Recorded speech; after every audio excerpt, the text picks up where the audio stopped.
नमस्कार शेतकरी मित्रांनो,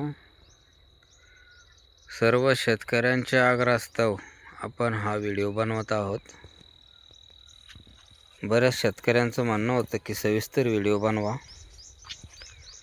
तर मित्रांनो, आपण हा पट्टा पद्धतीने गहू पेरलेला आहे।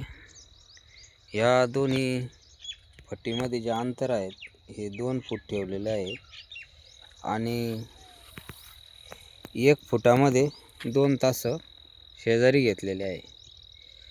आणि तुम्ही बघू शकता, आज गव्हाची हाईट सुमारे 4-4.5 फुटापर्यंत गव्हाची उंची वाढलेली आहे। आणि ओंबी पण पाहू शकता तुम्ही, अतिशय मजबूत अवस्थेमध्ये गहू आहे आणि ओंबी पण चांगली आहे। आणि विशेष म्हणजे ज्या शेतकऱ्यांना अतिशय कमी पाणी आहे आणि गहू तर पेरायचा आहे, तर अशा शेतकऱ्यांना मी तर असा सल्ला देईल की कुठल्याही शीडचा गहू पेरा। कमी पाण्यामध्ये तुम्हाला गहू निघण्याची हमी पट्टा पद्धतीमध्ये आहे। पट्टा पद्धतीला अतिशय माफक पाणी लागते, जास्त पाण्याची गरज नाही आणि अगदी कमी पाण्यामध्ये सुद्धा व्यवस्थितरित्या गहू येतो। याला ड्रिप टाकलेला आहे आणि हे बघू शकता आपण या ठिकाणावरून। तर ड्रिपच्या साहाय्याने अगदी 20 मिनटं जरी 20 गुंठ्याला मोटर चालवली 8 दिवसाच्या अंतराने, तरी गहू अतिशय सुस्थितीमध्ये येतो। कुठल्याही पद्धतीची जास्त तणही होत नाही आणि विशेष म्हणजे असा गहू पेरल्याचा एक फायदा होतो की उंदीर हे आपल्या शेतामध्ये बिलकुल नासधूस करत नाही। नाहीतर बाकी आपण जर सगट गहू पेरला तर त्यावेळेस मात्र आपल्या शेतामध्ये उंदीर हे भरपूर प्रमाणामध्ये लागलेले असतात आणि खूप नासाडी करतात उंदीर। आणि या पद्धतीमध्ये गहू पेरल्याचा आपल्याला 2-3 फायदे आहे। ज्या शेतकऱ्यांना अतिशय कमी पाणी आहे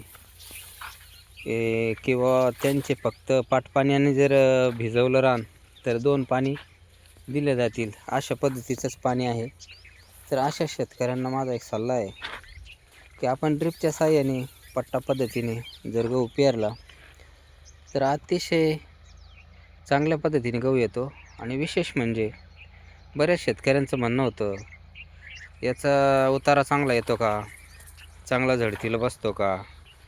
तर त्या शेतकऱ्यांनाही माझं सांगणं आहे, अतिशय चांगल्या पद्धतीने हा गहू उतारा देतो किंवा झडतीला बसतो।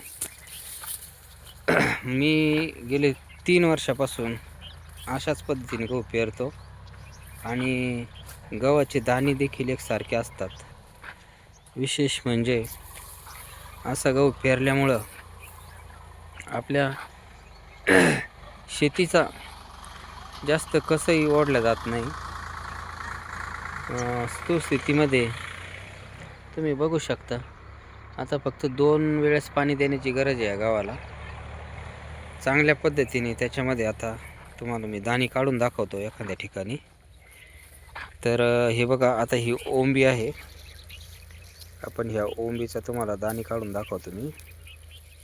जे दाणे व्हायला सुरुवात झालेली आहे।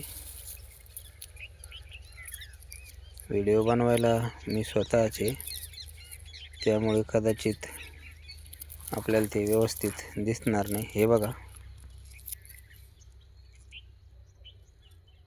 हे पहा, अशा स्थितीमध्ये आज दाणे आहे। 2 पाण्यामध्ये गहू व्यवस्थित येईल आणि धान्याची जी क्वालिटी आहे ती एकच नंबर राहते। आता मी काय कुठल्या कंपनीचा जाहिरात करत नाही, म्हणून मी हा कुठल्या कंपनीचा गहू आहे असे लोक विचारतील। ह्यो आहे मायको कंपनीचा मुकुट म्हणून गहू आहे, अतिशय खायला चवदार आहे। 2 वर्षापासून मी याच कंपनीचा गहू पेरतो, झडतीलाही चांगला आहे आणि पाणी काही कमी लागत अशातला काही भाग नाही, पाणी लागतं, परंतु ड्रिपनं पाणी दिल्यामुळं या गव्हाच्या थेट मुळापाशी ते पाणी जातं आणि पाण्याने जे पाणी आपलं वायाला जातं ते या ड्रिपमुळं वायाला जात नाही. आणि विशेष म्हणजे आपल्याला जे खते सोडायचे आहे, याला खते मी कुठल्याही प्रकारचे वरून खतं दिलेले नाही आहे, फक्त ड्रिपमधूनच खतं दिलेली आहेत. आणि अगदी कमी एक 400-500 रुपयाच्या खतामध्ये नियोजन झालेलं आहे गव्हाचं आणि चांगल्या पद्धतीचं आहे. ज्या शेतकऱ्यांना कमी पाणी आहे आणि गहू पेरावा वाटतो, अशा शेतकऱ्यांनी नक्की या पट्टा पद्धतीचा अवलंब करावा. व्हिडिओ आवडल्यास लाईक करा, शेअर करा, कमेंट करा मित्रांनो, आपल्याला काय वाटतं याबद्दल.